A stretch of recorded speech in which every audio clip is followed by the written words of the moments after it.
that.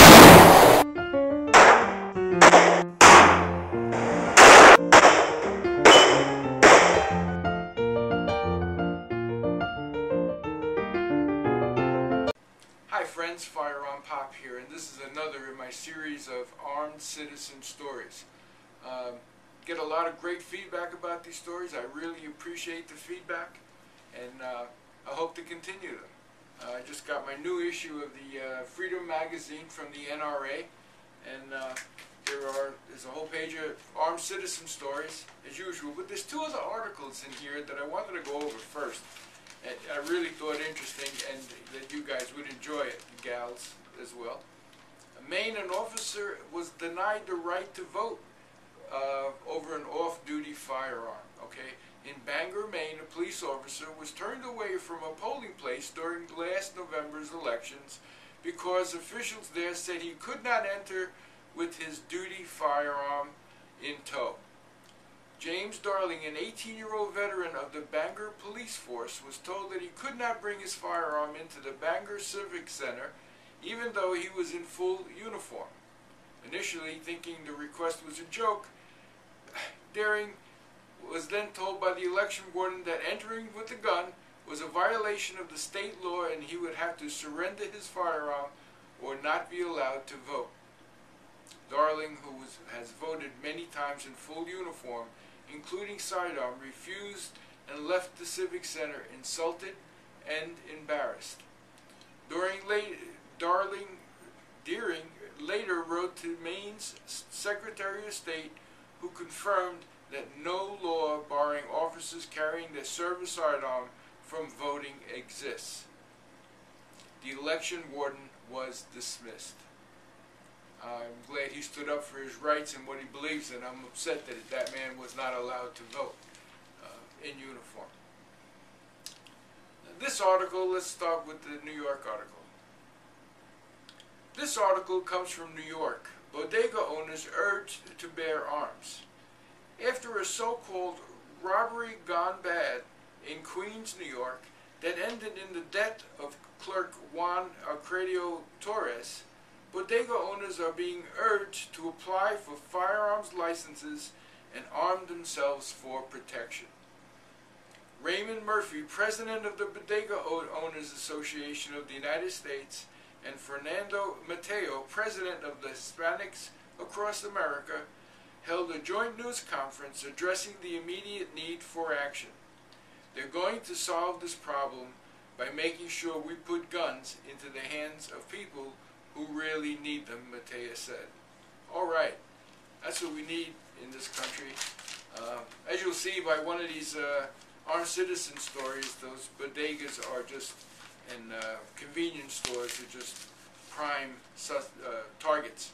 Okay, so we're going to get right into the armed citizen stories here today. Okay, boom! A ruckus woke up a woman and her two young children.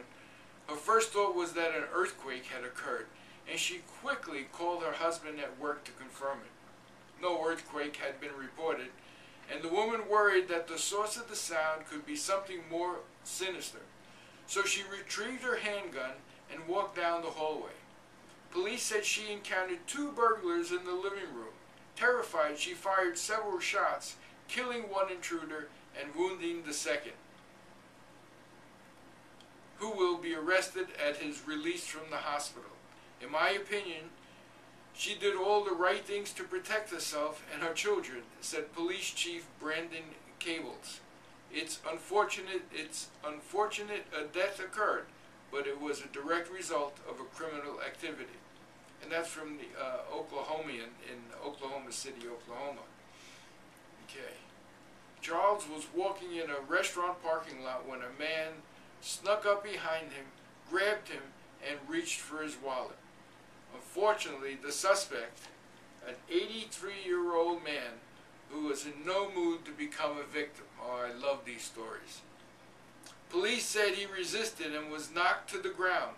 That's when police drew his .25 caliber semi-automatic handgun, for which he has a permit to carry. He showed his assailant the gun and demanded he be left alone. The suspect fled, but was followed by a witness who helped police make the arrest. Daytona Beach News. This is in Daytona Beach, Florida. Okay, great action by the 83-year-old man. Hats off to you, sir, and thank you to the witness who ended up following them and making sure they got captured. Anyway, next story. Two men armed with mace seemed to think they could take advantage of an unsuspecting target. Police said they kicked in a 79-year-old man's door, and one suspect sprayed him with the mace while the second suspect viciously punched him.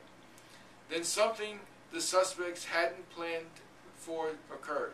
The elderly man drew a gun, opened fire, and badly injured both suspects. They ran from the house and collapsed outside. One suspect was arrested.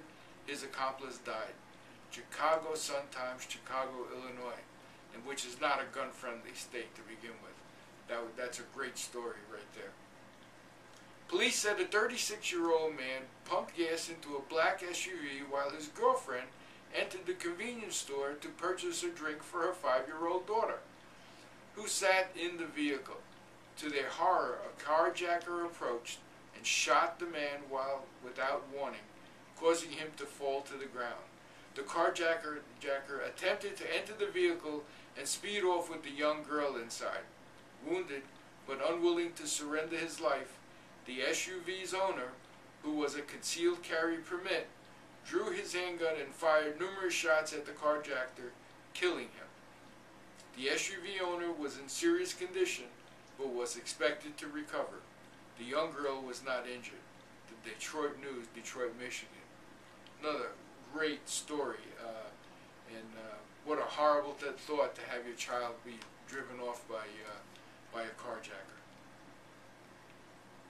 A robber armed with a caustic substance broke into a home as the residents slept, but his entry didn't escape the ears of the family's dogs, and the man in the home awoke at the sound of their barking. Armed himself with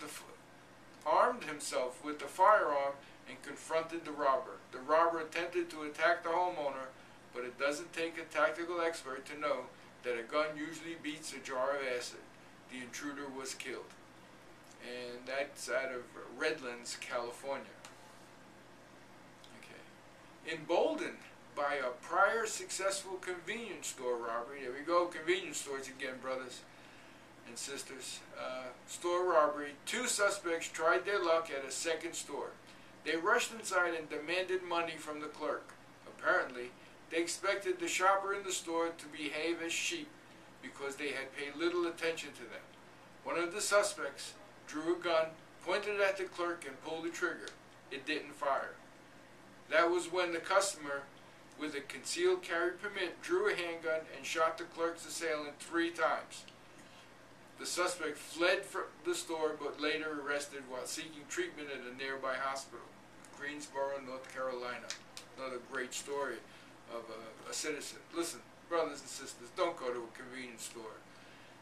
You owe it to yourself, you owe it to your family, and you owe it to your neighbors.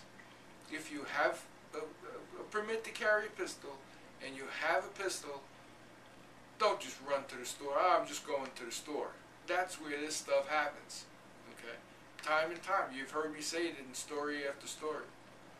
Okay, our last story here today. Like all predators, criminals often target the old and the weak. But the duo who decided to pick on a 95-year-old Alabama man didn't know that he's still sharp as a tack and a proud gun owner. The man knocked on the door, offered to mow his lawn in exchange for money. Homeowner politely declined. Shortly thereafter, the men knocked on the door, this time asking for water. The homeowner told them they welcome to drink from the spigot on the side of the house. Noting the suspicious behavior, the alert senior citizen got his rifle and peered outside. When he heard the men brazenly discussing plans to rob the home, he pointed his rifle at the would-be robbers and ordered them off the property. Instead, one of the suspects drew a gun, big mistake, and the homeowner opened fire. The suspects fired shots as they fled the property. police arrested one of the suspects, and that was in Tuscaloosa, Alabama.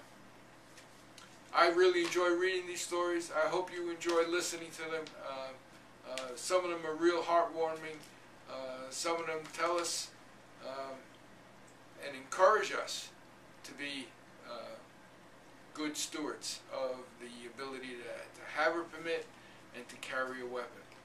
So, my brothers and sisters, as always, this is FirearmPop. Be safe out there, and God bless. Bye now.